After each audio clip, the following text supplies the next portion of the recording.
Back for another edition of Digging Deep, your favorite Facebook Live. I'm here with Cody, our lead horticulturist, and I'm Tara, and I'm exhausted. I'm exhausted too. It's been a busy couple of weeks. It's been a busy day. It has been a very busy day. We had a big day. What did we do today? We started transplanting today into the field, so we were transplanting our onions, we were doing some beans, we're getting ready to do peas, corn, lettuce, anything else you can think of. I know, it finally rained and we've just been like full speed ahead. We have so much to do in the coming days. Full speed ahead. Full speed ahead. Yes. But we always have time to come and talk with you guys. And we've been planting a little bit later this year than we typically do because it's been so dry.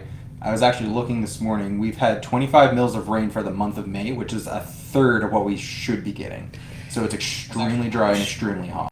Yeah, it's crazy. Last year we had nothing but rain. Yeah, so typically we'd be planting, middle of May for a lot of these things, but we've been pushing it back and back and back until there was some rain. We didn't want to put a bunch of seeds and a bunch of transplants in the field and then just have them bake and then turn to dust, essentially.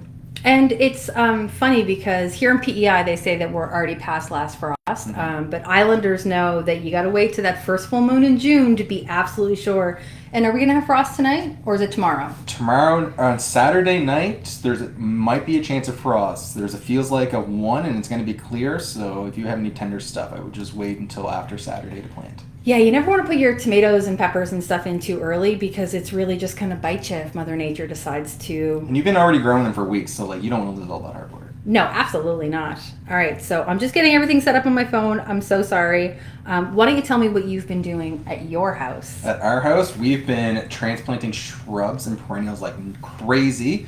We have cedars, we have lilacs, we have azaleas, we have a number of different perennials. We've been maintaining beds, we've been edging, mulching, like anything and everything. Because the weather's been so nice for all of that, we've been doing that. The weather's been phenomenal. I really just saw my wildflowers growing, and this is year 2 for my wildflower patch, so it really is starting to look good. I'm so excited for everything that's growing. And we just put in a little patch of wildflowers at our place as well. And when are we planting our wildflowers here? We could start those really any time, and especially today would be a good time. We have a little rain coming tomorrow. There is the chance of frost, but that's not going to hurt the seeds. And then, as those seeds start to slowly break the shells and germinate, they'll be up in probably like 10 to 14 days. Right. And if you planted something by seed, is the risk of frost concerning if it hasn't germinated? No. And, because you're always burying that seed a little bit so that the soil is going to be protecting that a little bit. And, if you are worried about frost, you can also sprinkle some water with your water can or your hose on everything. Having a little bit of a layer of water and stuff will protect them from frost. It's kind of counterintuitive, but a well-watered plant is more resistant to frost than one that is dry and thirsty. Yes. You could always cover them with a sheet. You could do all sorts of things. Yes. Let's start with some email questions. Deanna wants to know, how do I use inoculant for beans? That's a great question. So the inoculant for beans, I have some here. It might be a little bit different from what's in our catalog, but this is what we have here. So essentially, it's just like a peat and inoculant mix. You're going to follow the rates on the bag and mix with water in like a bowl. I don't put so much water in that everything's floating around. I put just enough in to almost dampen that mixture up. Yeah. And then I mix that with my seeds before I plant. Yeah, and you can also put it in a paper bag and shake and bake them. Yep.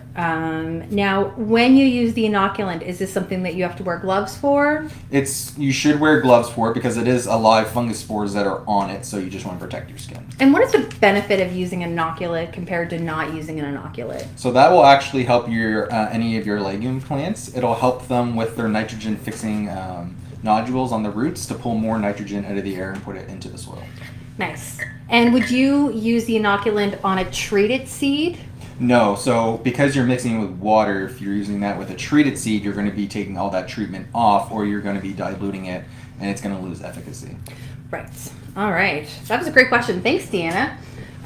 John says, I've had a hibiscus for a couple of years, but I've yet to see any growth. Should I be concerned? No, so it's still really early for hibiscus yet.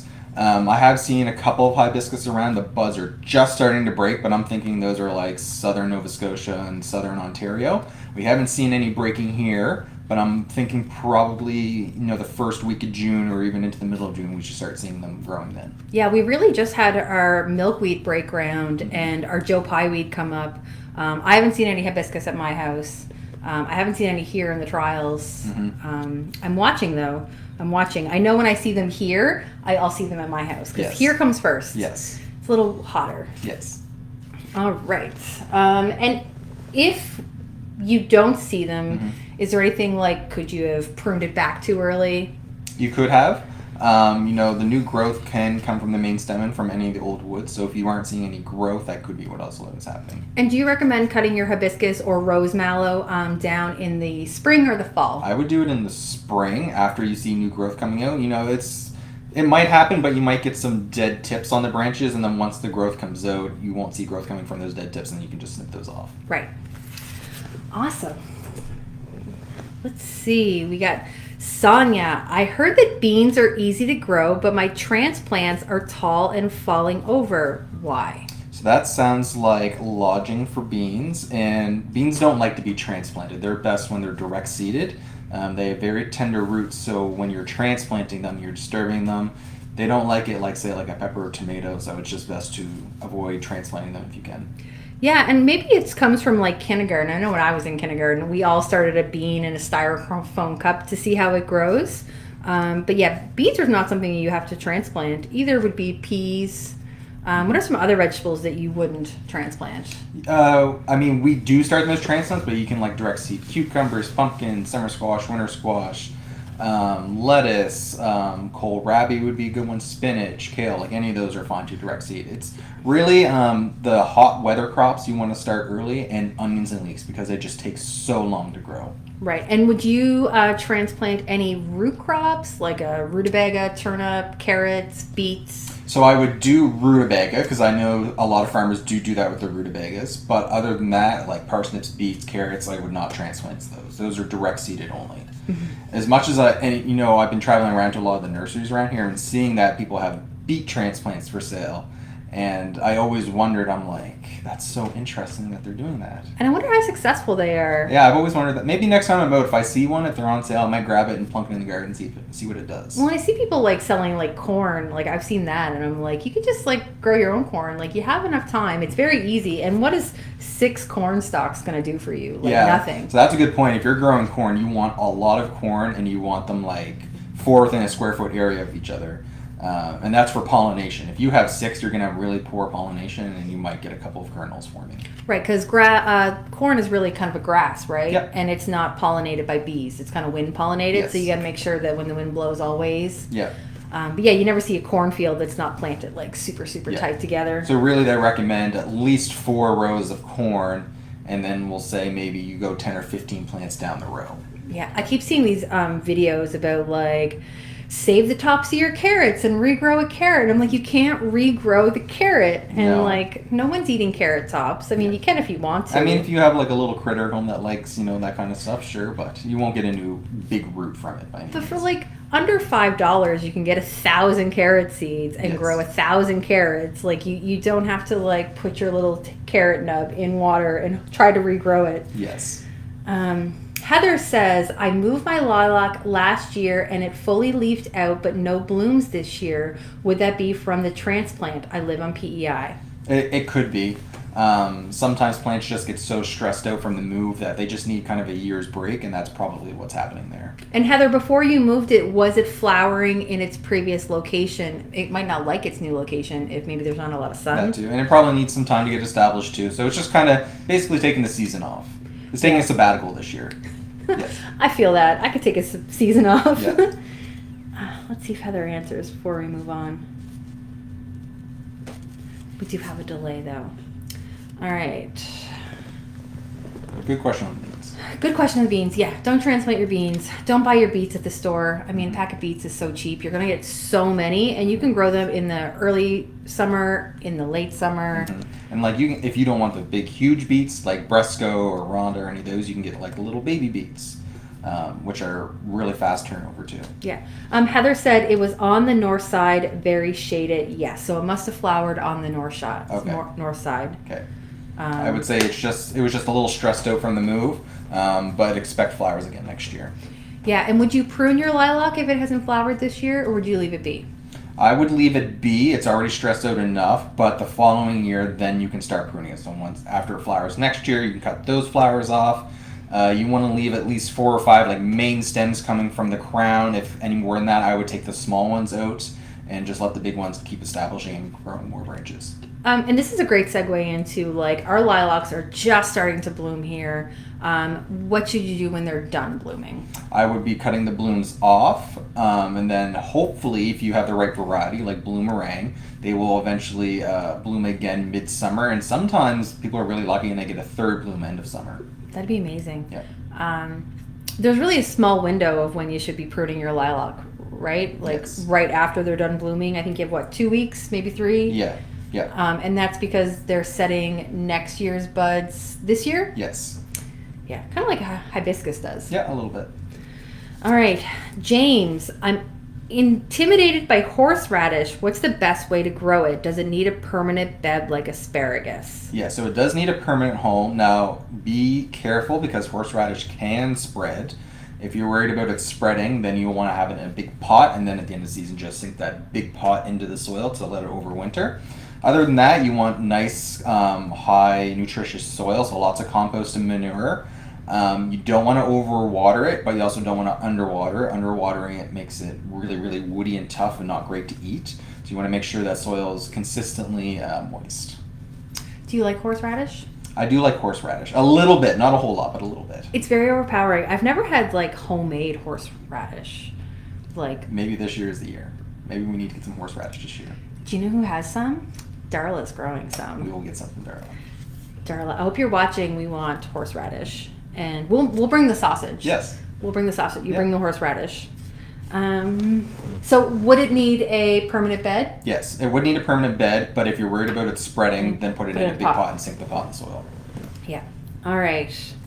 Jennifer says, great tip for lilacs. I love lilacs. I do too. And you can smell them a mile away. I just picked some and gave them to one of my coworkers and put them on her desk with some apple blossoms and some pin cherries that are in bloom. What a very pretty bouquet that would be. And we have the 3 different types, right? The dark purple, the white, and the lilac.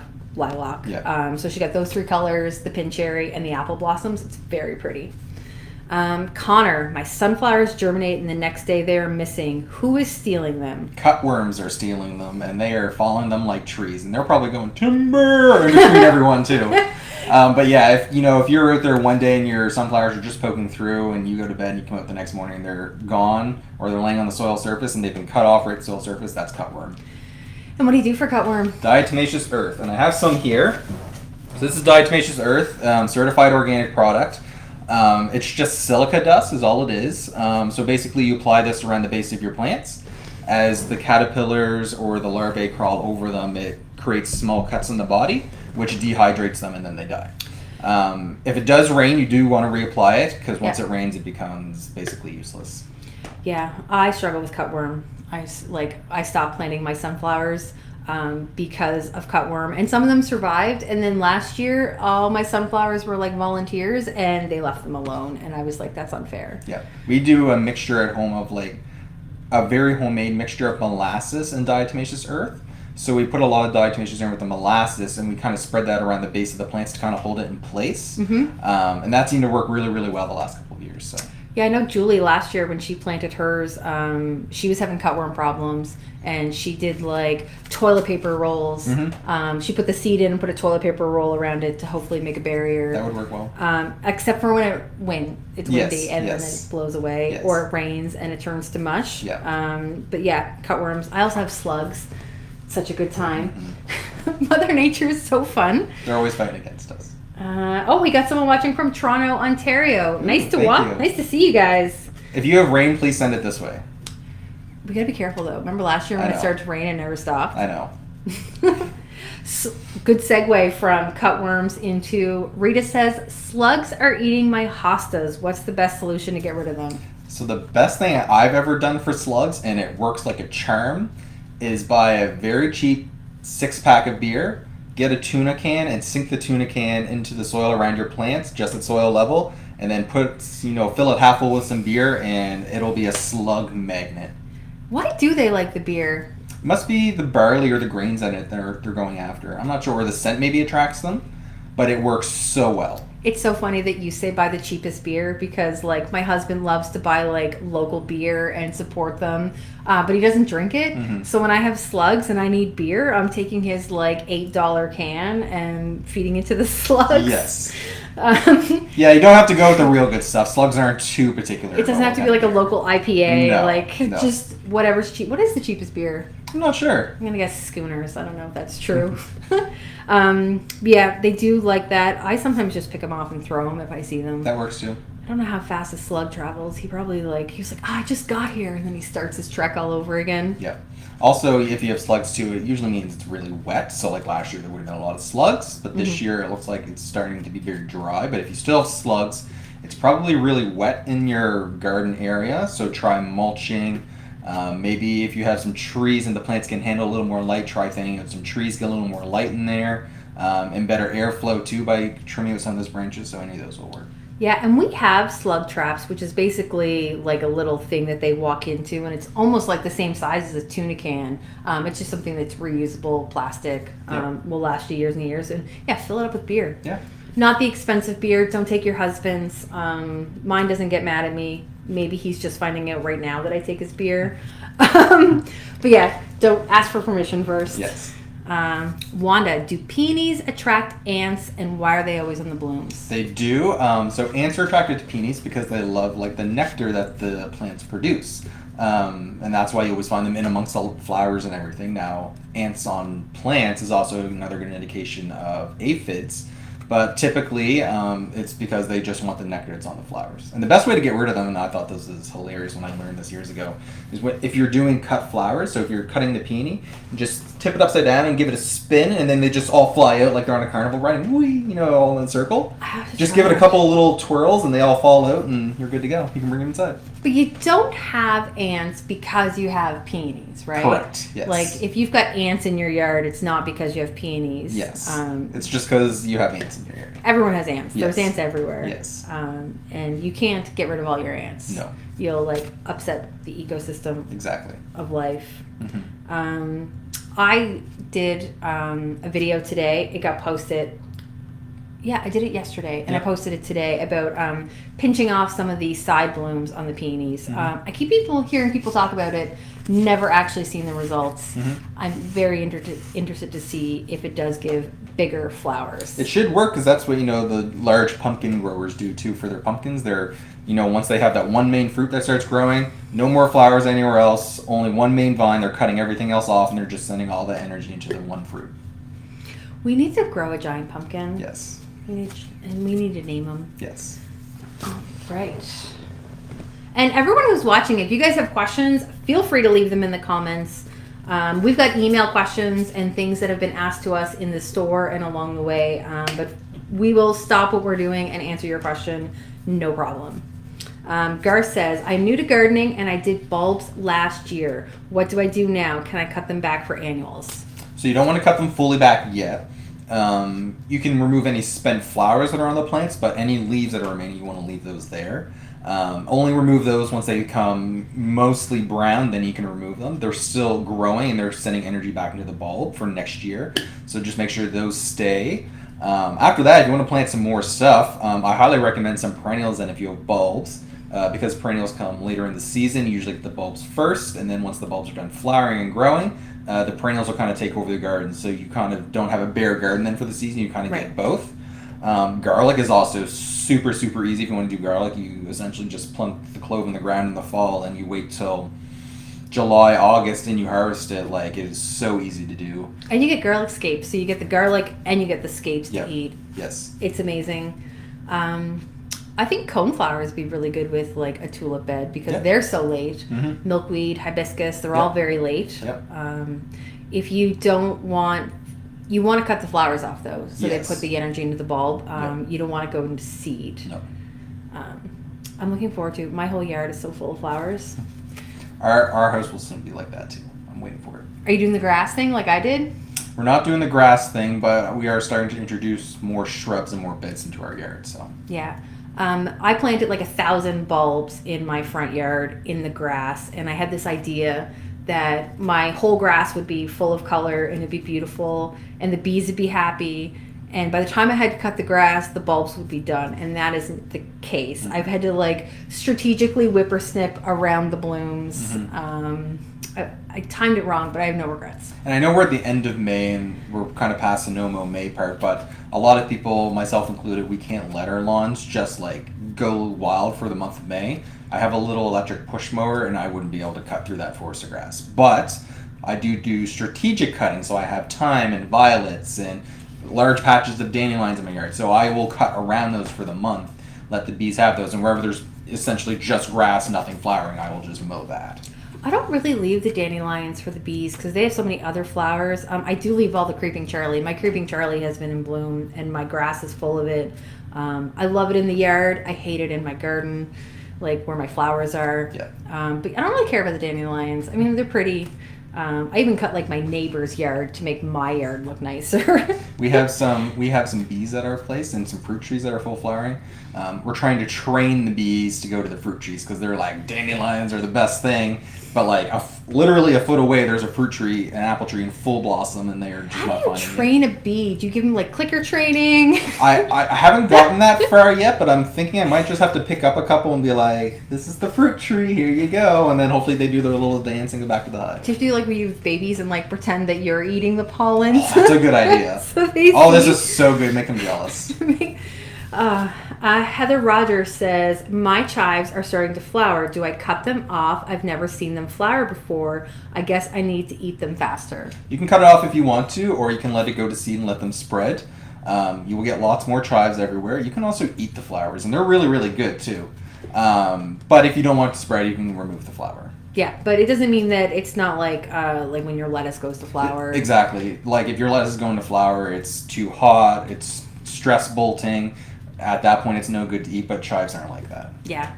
I love chives. I love fresh chives. We need more chives. Are we growing chives this year? Yes.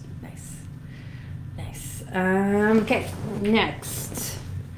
Daniel, this season has been so dry. How often should I water? So that depends on what we're watering. Yeah. If I have a shrub, tree, perennial that's been in a bed for like 5 years, I don't touch those with water. Mm-hmm. They've been there long enough. They're well established. They're in tune with the environment. They don't need me to, step in and give them more water. The root systems are so big and so deep that they're probably getting water that are feet underneath the soil that, I don't even know is there. And that's what they're taking. If I'm doing something new this year, like freshly planting it, like a perennial or a shrub, I'm probably going to water it or check it every few days. Especially during those really hot and sunny streaks, I'm going to be watering it or checking it at least once a day until it becomes established. And then the same goes with my vegetable garden. If I was planting our onions today out in our garden at home and it's, if I know like a half an inch under the soil or an inch, it is so dry and dusty, Mm-hmm. I would probably be watering those until their roots take hold there. So I'd be looking at about 10 to 14 days of watering.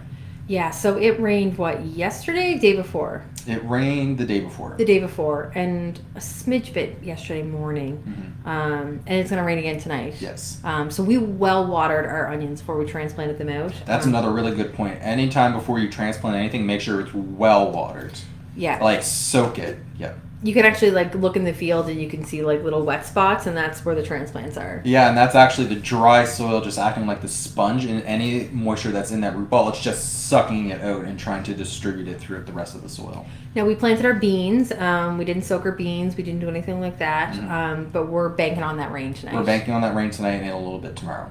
Yeah. And yesterday we planted sunflower seeds in our trial beds. Yes. And it rained the day before, and we knew rain was coming, so we didn't water those in. Yeah. But maybe we would have had there been no rain in the forecast. Yeah, we're basically strategic planting right now. Yes. Yeah. And we got lots of stuff in the greenhouse. Yes. We're no shortage of work. No, not at all. Now, I don't water my wildflower patch because No. they're all wildflowers. Exactly. And once something's established, you can just enjoy it. You don't really need to do a whole lot of maintenance to it anymore. And we won't be watering our veggie fields really at all this summer. No. We don't have, the means. We have how big is what we're planting? It's just under 2 acres. Yeah, we don't have an irrigation system. It's just a field. Yeah, yeah. We've gone through dry spells before and stuff, might slow down and stop growing, but nothing really dies, so. And one piece of advice would be not to overwater. Yes. Like, you don't need to water in the morning and the afternoon. Just because you think it's been really hot, you might be doing your plants more harm than good. And something with peppers, this is a sweet pepper here, but you can water the heat right out of a pepper. Yes. If you water your jalapeno morning and night the entire season, you're going to have bell peppers. Yep. There's not going to be much heat to them. A really stressed out plant is a spicy pepper. Yes. That's something fun. This is beautiful. This is beautiful. So this is one of our sweetie snack peppers. We've been growing it since February 26th is when we started it.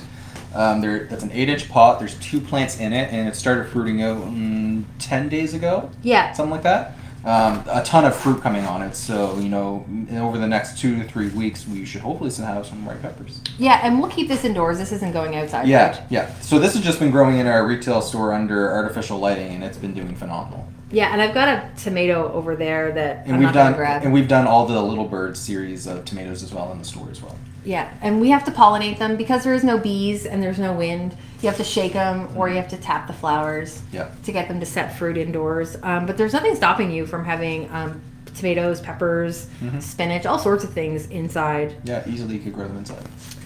All right.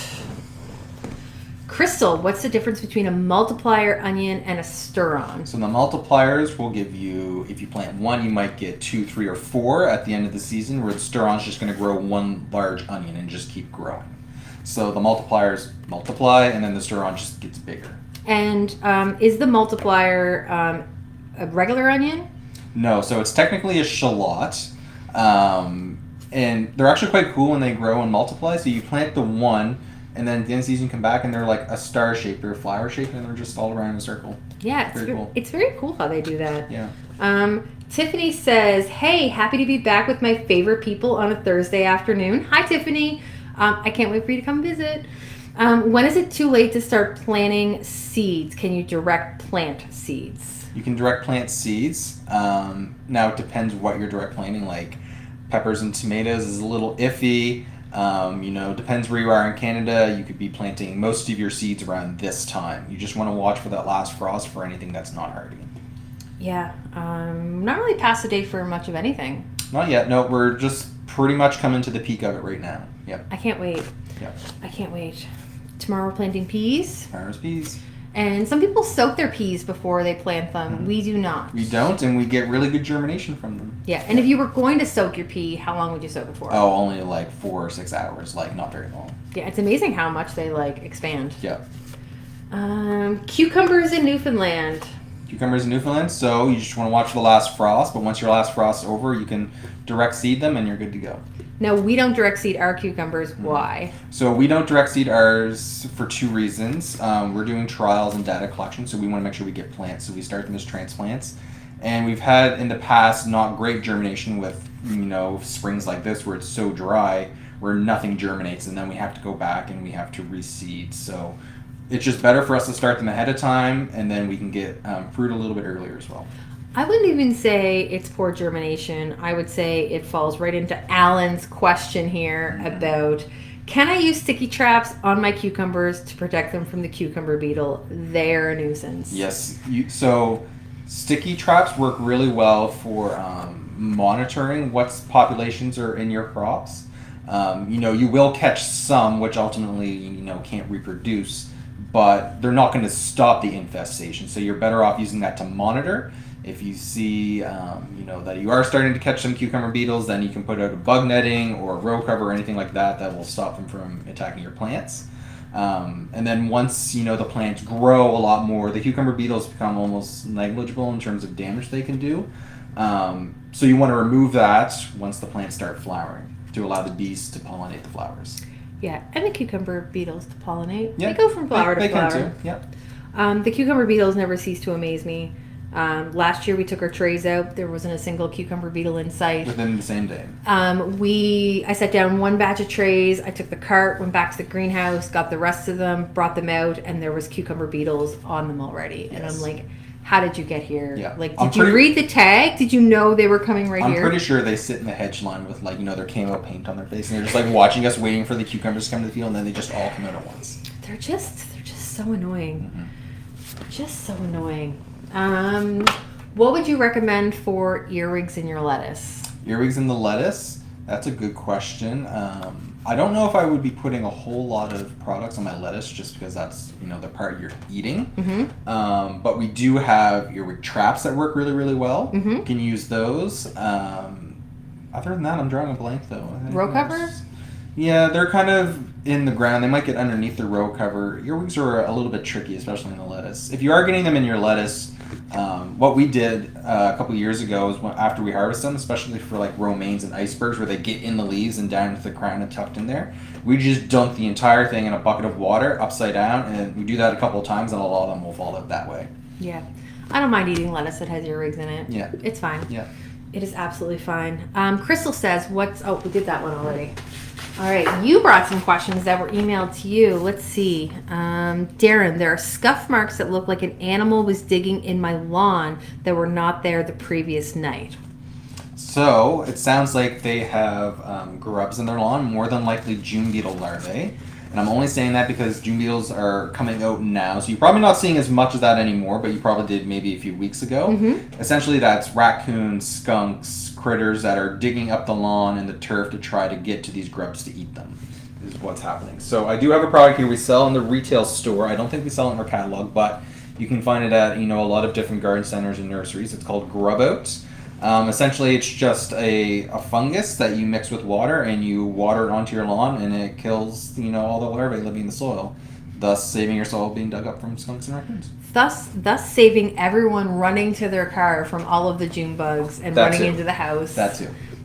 We had our first June bug come in the house the other day. Mm-hmm. I was not a fan.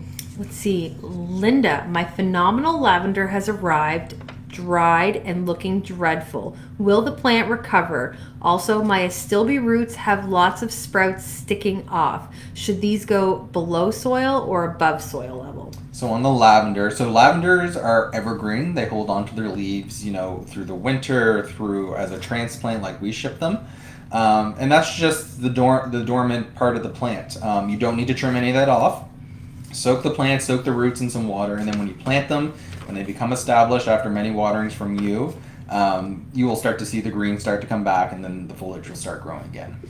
And then for the astilbe, because there were sprouts sticking off the crown, correct? Yeah, astilbes have sprouts sticking off. Should these go above or below soil? Right. So you can plant that so, half the sprouts or a little portion of them are just below the soil surface. And then the rest will eventually turn into your foliage as it establishes and grows. Don't remove them. Those are the growth points. You want to leave them on, leave them intact. And what I like to do, because I mulch a lot of my perennials, and some of them do come like that, is I'll put them so that the sprouts are even with the soil surface, mm-hmm. and then I'll mulch around the sprouts that are there, and they're just poking above the mulch surface so they can start to turn green, essentially, and photosynthesize. I love astilbe. I love astilbe so much. We have some goat's beard that we put in our front of our trial beds, and this is what, year 3 for it. Yep. It is very big. Mm-hmm. I'm very excited to see those blooms this year. Janelle, my cucumbers, potatoes, beans, and cucumbers did not germinate evenly last year. Do you have any advice to make them germinate more evenly? So the best thing to do for those seeds is, if it's really dry, make sure they stay wet. Water is one of the essential things that seeds need to germinate and grow. It could be a critter problem. There could be some birds. Maybe if you have potatoes, maybe there's, moles or something, or some mice running around that are digging them up and eating them. It could be a number of different things. I mean, last year we had problems with our onions, and it was because crows were pulling them out. We had 3 150-foot rows of onions last year, if not 4 rows, I can't remember. We planted them all one day, and we came back the next day, and they were all gone. They're all gone, and we saw the crow. We named him Bob. Yes. It was probably multiple, but every time we were like, "Bob, get away!" and Bob did not get away. Poor Bob ends up being the fall guy. It's always Bob's fault. Mm-hmm. But are they eating them?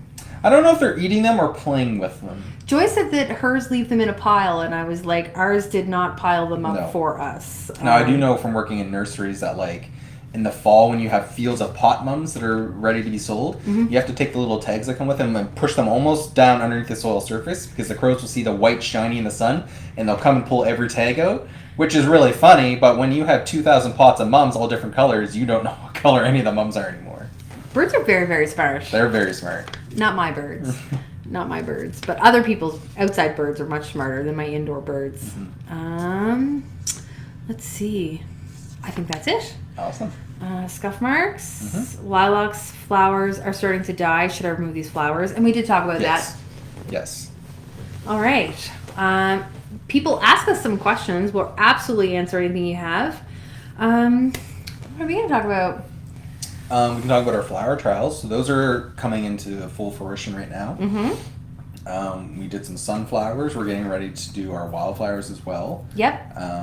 I was hoping this week we could plant out more flowers, but after seeing in a couple of nights there might be a chance of frost, so I'm glad we held off. You mean like planting the cosmos and stuff? Yeah, or like any of the transplants and stuff. Yeah. Like I'm glad we held off on doing those now that there might be a chance of frost Saturday night. I'm looking forward to planting the flowers. I'm looking forward to planting them. I really like when they fully mature and full in, and then it's just, from the road and from the storage, just color everywhere. Yeah. And Joyce and I were planting our container boxes and our hanging baskets, and I'm really looking forward to those. Yes. We have like our Brainiac, one of our new Celotias in there, our new Vinca mix in one of them. Yep. They're going to be really pretty. We welcome anyone that's in the live stream. That our grounds are open to the public. So if you're ever in PEI, if you're close by and you want a day to come up and visit, or if you're here for a week or something in the summertime from elsewhere, you can come. You can walk through the vegetable trials, through Arthur's Garden, through our flower trials. Ask lots of questions. A lot of the varieties we plant are ours. So yeah. And if you come at the right time, you'll get a snack or two. I mean, like if you come in September, if you want to come eat like 60 kinds of tomatoes, like this is the place to be. Yes. This is the place to be. I'm looking forward to tomatoes. I was so excited pulling seed and like seeing some of the varieties that we're growing. You guys can't know what it is, but like stay tuned for next year's catalog. One thing I am excited to try this year that I haven't tried is we're growing white corn this year. Nice. Yeah, so we offer one already, but we're looking to expand that. And white corn's really popular like in the New Jersey area. And really that's it. So I'm excited to see what it tastes like. I want to see if there's much difference between the bicolors and the yellows. Yeah, I love the bicolor and the yellow. Yeah. I love all the corn. I do too. Something I really like is we're doing a bunch of grasses this year in our displays. We've got like the Purple Majesty and a couple of the other millets planted, and I'm really looking forward to seeing those. Yes. We also, I think we have some juncus going in there that we added last year. Those things get big. Holy. They're so pretty. They're so pretty. Yeah. And what did I do on the weekend? I went over to my friend Josh's, and he has a hot tub, and I talked him out of putting cedars around his hot tub for privacy. I was like, that's just too much, too big, right next to you're going to lose your water view. So we planted grass next to his hot tub, and we did 30 of the Carl Forrester grass, and it's going to be so pretty. It's going to be very pretty. It's going to be so pretty. It looks good all year round. Like, I love grass. I like it in the wintertime when they hold snow and stuff. They have so much winter interest. Yeah, and it'll give you privacy year round because some people go in their hot tub in the winter. Yeah, that's right. Those people aren't me. No. But some people can. Tiffany says, I have sunflower seeds. Any tips? Tips for sunflower seeds? Not really. You don't want to, we go back to the cut worms. Yep. But if you're doing them in containers, you want to make sure those containers are well anchored, especially when they get big, because you will have problems with the wind. Yeah. Even if they get a couple of feet high, they get so big, they're sucking up moisture, end of the season where the pots become really light because there's not a lot of moisture left, and then they're just going to be constantly falling over. Yeah. What is your plans for, we put Kong in the middle of our trial Kong beds. and gray stripe, yes. In the back, which is like in the middle of the field. There's no wind protection. They're going to get, 14 feet tall? They're going to get up to that. So we're going to have to do some trellising this year. We typically don't trellis the sunflowers, but because these are so tall, we haven't seen them for a long time. We want to see how they're doing. We want to see how tall we can grow them. So we're going to have to do some trellising this year. I have a question from Jeff. He says, what size tractor do I need for a home garden? My wife doesn't think I need one, but I'm pretty sure a tractor is required for a good garden. Well, it's funny he brings this up because I'm pretty sure I hear the same conversation at my house too. It all depends what you want to plant, though. You don't need to go big or go home by any means in terms of tractors. You can get small tractors that are really useful. They can get little buckets, backhoe attachments on the back, that sort of thing. We do have an equipment division here at Veseys, so if you are in the Maritimes, you can visit us, and I'm sure they'd be able to hook you up with a nice tractor. Even we've got those Ventracs and like 46 different attachments. Yep. Like they're basically a small tractor. Yep. That would be good. Mm-hmm. But no, Jeff, we don't need a tractor. We do not need a tractor. We could borrow a tractor, couldn't we? Yep. Absolutely. Yep. No tractors. What else were you doing across the road? So Jeremy's not with us this week. He has been, but he's back at the bulb barn wrapping things up. They're coming to the end of their season, so they're getting all the final orders out the door, that sort of thing. They're boogieing right along, so if you have any more orders for things you want to plant, you should do that now as well. Yeah, everything is 50% off, and I was peeking because, like, it's not like I need anything, but I was like, are there fruit trees left? And I think there's really just pears left. I think the strawberries are sold out. Yep. Not much left for fruit trees. Mm-hmm. There is still, like, lots of grass. I love grass. It's one of those good times of year where, most of the bulk buying done for people at home is done. But, it's like, well, I have a little hole here, and I got a little hole here, and then you see a sale tag, and then you're like, well, maybe I can fill those holes now pretty affordable. And the our bulb sale is coming up quite soon, and that's always a good time. Islanders love that. It's like Black Friday on PEI. Yes. They line up. They almost camp out in the front yard. Yeah, exactly. Oh, yeah, Tracy's posting the 50% off. Are we growing yellow doll again? We are growing yellow doll. There's some other interesting watermelons we're growing too. I really should get commission on yellow doll sales. Yes. The amount of people I've convinced to grow that is the world's greatest watermelon. We're also doing a lot of baking beans this year. Yes. We've been reviewing our baking bean selection, and we're like, we can do better than that. So we're growing every baking bean under the sun. What did we put in, 20 varieties? 20 or 23, something like that, of baking beans. 150 feet. Yep. I mean, we did 450 feet of beans today. Mm-hmm. A lot of beans. Spaced 3 inches apart, that's a lot of beans. It's a lot of beans. Yes. I love beans. I can't wait for peas. Yes. Building the pea trellis tomorrow. Yeah, we'll build that tomorrow. Lettuce, there's been some lettuce on our minds for the past couple of years, so this year we're finally going to nail it down. I can see you smiling because I know exactly what you're thinking about, but we can't release that yet, but we will do that very shortly. It's so fun to know what we know. Tara's favorite watermelon. She's sharing the yellow doll. Mm-hmm. It's the best watermelon. Yep. And it's perfect. It's 3 to 5 pounds. It's Mm-hmm. not too big. You could eat one in one sitting. You're not having a 20-pound watermelon. That's a daunting task. Yes. It's delicious. Yes. My favorite thing to do.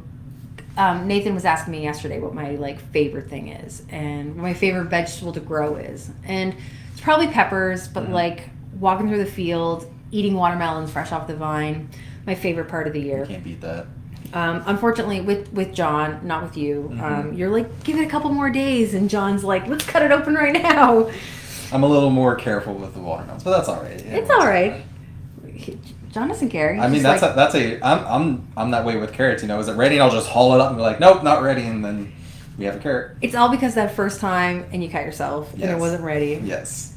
Sonia says, what are good flowers for containers in full sun? In full sun, zinnias are always a good go-to. You want some of the dwarf ones so they're not tipping over in your container. Mm-hmm. Cosmos are another really good one. You can get short nasturtiums. One of my favorites, and we do them every year at home, is portulaca. You can plant them. I do a little slow-release fertilizer mixing with soil, and I forget them. They're drought hardy, so I never water them. They just get water whenever it rains. Portulaca is one of my favorite words. Almost as good as bacopa. Bacopa is one of my favorite words. Great flower. Yep. We're growing that. It's going in some of our container beds. Mm-hmm. Now, what flowers would be good to direct seed? Is it too late for zinnias? Nope. So you can direct seed zinnias, marigolds, bachelor's buttons, some asters. Did I say cosmos yet? You can do cosmos easily. Sunflowers, wildflowers, sweet peas, nasturtiums. There's just a whole range of flowers you can direct seed right now. I saw a comment online the other day, and someone was asking about how to fill in their ditch with wildflowers. And because of it's too steep to mow. And I was like, the Veseys annual surprise mix is like absolutely it. It's got like the calendula, the cosmos, bachelor buttons, all those quick, fast growing things. And I was like, in fall, throw milkweed, throw coneflower, throw lupin seeds, and they'll establish and come up next year. Yeah, exactly. Or you can do a wildflower mix. Yep. But I would do the annual surprise mix because it's so fast and it's so pretty. I'm doing annual surprise mix all around my house. Right. All around my house. My chaos gardening. Chaos gardening. Just throw seeds. It's fun. Back to our vegetables too. We have some really, really cool cauliflowers and broccolis coming this year. There's been one sprouting broccoli that's been on our radar for a couple of years, so stay tuned for that one. That one is just phenomenal. That when we first grew it that first year, it came out of left field, and we were like, "Where did you come from? You're awesome." Yeah. This year is going to be the last year, and it's looking pretty good for it. So we'll make a decision on that. We have some really interesting cauliflowers this year, like nothing you will ever find in stores ever. Maybe after, because they become so popular now, you'll start finding them, but like these are, far and beyond just your normal white cauliflowers. Yeah, and we grew them in Romanesca last year, and they were really fun. They Yes. were like picture perfect. Yeah. And delicious. Mm-hmm. I'm looking forward to that. I love broccoli. Yeah. Are we growing Luna again? We're going to grow, I don't think Luna's in this year. We're going to take a break from Luna, and we're going to grow a couple of other things. And we're going to grow some cold and some hot tolerant varieties this year. And are we growing kohlrabi again?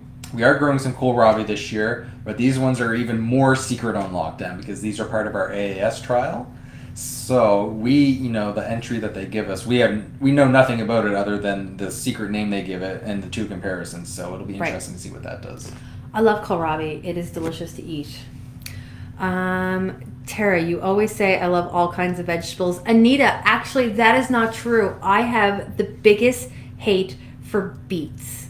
I hate beets. I hate beet greens. I would rather eat a spoonful of dirt than eat beets. And that's just your preference. It's just how you are. It's not. It's.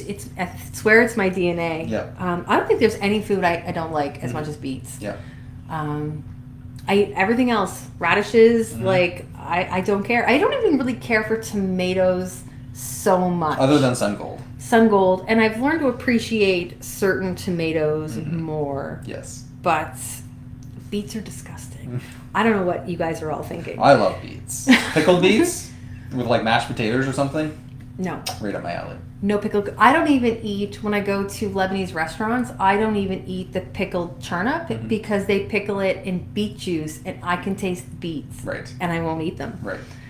Like, that's a serious hate for beets. So, Adina, no, it's not all vegetables. Maybe you just have like a heightened beet sonar or something.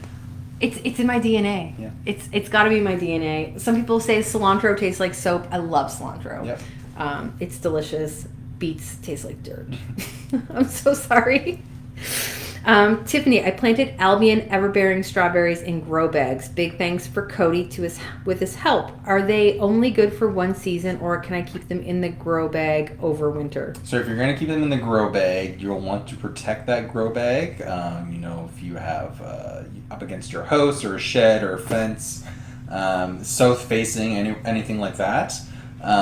Because it's exposed to more cold and more frost that can get to the roots easier, you just want to protect the roots as best as you can. Yeah, I love grow bags. They're so versatile to grow. A lot of people will put them in like an unheated garage or shed too, or in an unheated like porch or something, and like all those will work as well. Yeah. We're not growing any strawberries this year. We do have a couple in containers, again, that have been on our radar the past couple of years. And we started with like 100 varieties, and then it goes to 50, and now we're down to like 4 varieties of the strawberries. And it's down to the, the finals of like the contest singing show. That's what I feel like it's like. It's so broad at the beginning, and then like 2 or 3 years later, it's like, okay, these are the finals, guys. Give us your best shot.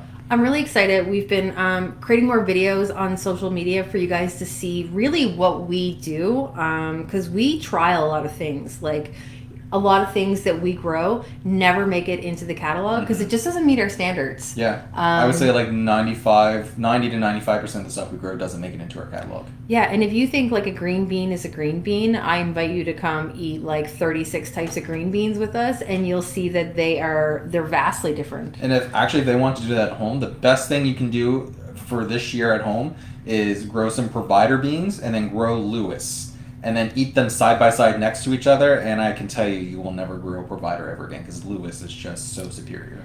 Yeah, you think that you eat one and like, oh, every yellow bean tastes the same. I promise you it doesn't. No. And there's so much variation between even broccoli, like even lettuce. Yeah. And we get to eat it all, which is my favorite thing to do. But it's very scientific. So we'll be sharing little videos and clips of all of that, like when we line up all of our carrots and we start dropping them and swinging them around to test the tops. Yep. And it looks like fun, but we got to make sure that the tops are strong enough for a mechanical harvester to pull them out of the field. Growers, we want to make sure that the tops are strong, that when they're getting pulled out, that the tops aren't breaking and leaving the root in the ground. Right, and if they do happen to fall, that they're not going to shatter into 1,000 pieces. Yep. So carrot trials is probably the funnest trials. There's always a lot of laughing when there's carrot trials happening. You drop a carrot and it just like splatters into 1,000,000 pieces. Just imagine a mic drop from 6 feet, but replace the mic with a carrot, and that's what it's like. And then do it like 30 times. Yes. Yep. And if it doesn't break the first time, you drop it 4 more times. Yes. So we're going to be sharing all sorts of things like that with you guys to see what we do. Mm-hmm. We don't just sit and talk about food all day, although we do. We usually plant and harvest and talk about food all day is what we do. We even talk about like growing on our breaks. Yep. We sit in the lunchroom and we talk about what we're growing, what we're doing. Mm-hmm. What else can we talk about? I can keep going through crops in my mind. So we talked about lettuce, some brassicas, some really fun corn. We have any fun pumpkins coming? Oh, there's some wicked pumpkins going. I wish I could talk about them because I'm like, I can see every pumpkin lined up in my head right now and be like, these aren't pumpkin. This isn't just an orange 20-pound pumpkin. Like, these pumpkins look like they just like flew in on an asteroid from outer space. Like, they are so cool. I'm a little upset that you're not growing my favorite pumpkin, which is the Renegade. Mm-hmm. Such a gorgeous color. It's this like deep burnt orange. Handle can be the annoying part of that pumpkin, but it's so pretty. It's a very nice pumpkin. But like we don't have to grow it because we're not comparing it to anything. My favorite pumpkin's half pint because it stays where it is and you're going to get like 8 fruit on a plant and they're like, fit in the palm of my hand. Like, they're a great pumpkin. We grow an entire row of half-pint pumpkins because we donate them to the military families. Yes. And then we have like a pumpkin painting contest here, and people have really good ideas. They have excellent ideas. Yeah, we decorate. Halloween is a very fun time here. Yeah. What's fun for our trials is that for fall displays, we grow like lemonade, Spectre, half pint, like all these really cool pumpkins for displays around. So we get to see them year after year, and then we get to enjoy them. Yeah, and the gourds. And the gourds too. Gourds are fun. Mm-hmm. We're growing a lot of gourds this year. We're growing growing every gourd mix that we carry this year. Nice. Yeah. And we have we have a new mix, right? The Baby Jack mix? Yes. It's a new blend? Yes, it's a new blend. Yep. So there's some new pumpkins in there, or new gourds, I should say. Is one of them black? Do I remember that? Yep. One of them is. I don't know if I've ever seen a black pumpkin. They're very cool. They look like they should ripen, and they just essentially stay like that. If you want to grow them, there's still lots of time to order seed and to place them in the ground. They will still come for fall. So. Yeah, we started our pumpkins by seed, but for the same reason, cucumber beetles. Yeah. I pulled all of my fritillaria. I'm not dealing with the lily beetles that have come visit me. Mm-hmm. That's another good point. Lily beetles are starting to show up now. Lily's starting to grow. There's not a whole lot you can do from them. You can pick them off by hand and put them in some soapy water. That's really the only way to control them. Have you tried? They're fast. They are very fast. They're very fast. Very, very fast. You can't pick them off. Mm-hmm. I just gave up. I assume someone around me has a lot of lilies with the beetles for how they showed up. And I'll just wait and put them back in. I love the fritillaria. Probably my favorite spring bulb that we have. Yeah. A lot of people, it's recommended you take 3 to 5 years break if you have really bad lily beetles. And then after that, start reintroducing little by little more lilies back into your garden to see if the infestation will come back. And it's just like the Asiatic lilies, right? It's not the daylilies. No, they don't affect daylilies. Yeah. Yeah, they're mean. Mm-hmm. What else are we doing? We're putting it's the year of the squash. 2024 is the year of the squash. So in our big front display bed right now, we have a giant rainbow with a cloud. Mm-hmm. And then we're pulling all those out and we're putting in a truck. Yes. A big truck. Yes. With a giant pumpkin on the back. Yes. It's a big all-terrain tires, Oh, Tiffany wants to know if we both have a favorite fall bulb. fall bulb. Flowers in the fall or plant in the fall? I'm going to assume flowers in the fall. I'm going to say fall bulb that you plant in the fall. Okay. I think daffodils are my favorite. Specifically this year, and they've been doing really well, there's one called Baby Boomer. Mm-hmm. They are awesome. I would say they're as big as a 50-cent piece. If you've ever seen a 50-cent piece, that's how big the blooms are, and there's just so many of them. I planted one pack of the Antoinette tulips, and they're like a bouquet tulip, like one stem, and then at the very top it branches off into like 4 different tulips, and they're so pretty. Yeah. Like they're so pretty. Fritillaria is probably another one. I like fritillaria too. I do prefer daffodils to tulips because they last longer. Yes. They last longer. Mm-hmm. I do like some alliums as well too. I love the flowers. If you leave the flowers on, they spread. So yeah. Yep. I like alliums because they're a later bloomer. So like we're almost done of the tulips and daffodils, but the allium are just starting. Yeah, exactly. It's also a good time to start cleaning up or start thinking about cleaning up. Your tulips and daffodils. Species tulips, the little short ones. Mm-hmm. They look like a tulip, but they don't look like a tulip. Like their petals like are more separate from each other. So I like them a lot more. Oh, we want to give away the hat? All right. Oh, awesome. So like, Breaking news. Breaking news. We're going to give away a hat. It's a great hat. How? Just to anyone? Pick somebody. Pick someone. I can't see who's watching though. Maybe we should make them answer a question. Sure. Okay. What's my favorite watermelon? Okay. First person to answer that gets this hat. Maybe I should have the hat for my hair today. You were out in the field. It's hot. We were working. This is my field hair. I put my hair in braids with bandana to keep it all in because we've been running around. Mm-hmm. All right. Come on, people. What's my favorite watermelon? Answers in the comments. Oh, yeah. You got to answer in the comment. But your answer is in the comments. Oh, yeah. That's true. Scroll up. Someone's going to answer. So this year is the year of the squash. We have lots of really interesting winter squash this year. We have it's almost like year of the butternut for us. We have so many butternut squash we're trying this year. I love butternut soup. Does nobody want this hat? Come on. Somebody. Last year we were pretty heavy on tomatoes. We added 3 new ones to our catalog this year. So there might not be a lot of new tomatoes this coming year, but there are still some on our radar. Same with peppers. We have lots of cool eggplant this year. Lots of really cool Asian and Oriental vegetables this year. That'll be really cool. And actually some I've never heard of either. Yeah. What am I looking forward to? I just want to eat all the things. I'm looking forward to peas. Peas. Are we adding a pea? We're going to be adding lots of peas, I think, this year, for next year. I know what peas I want to add. Mm-hmm. I want to add certain ones that we're Yes. growing. Mm-hmm. All right. We got 10 people watching. Of the 10 people watching, what is my favorite watermelon? If you scroll up, you'll see the answer, and you can win this hat. We will mail it to you today. That's a lie. We'll mail it tomorrow. Canada Post has already picked up our mail. Yes. We got it. Tiffany says yellow doll. Cool. Congratulations. All right, Tiffany, we will mail you a hat. I think we should also mail her some yellow doll. Can we do that? Sure. Okay, we're going to mail you some yellow doll. You got to grow it Yes. for all of your friends. All right. So, tomorrow we're planting peas, lettuce. We'll do some corn too in there. I'll prep some more in the field. We'll do carrots and beets and parsnips. So And no shortage of things to plant. Are we going to plant wildflowers today? We could probably do wildflowers this afternoon. Listen, we got half an hour. We can do it. We can do it. All right.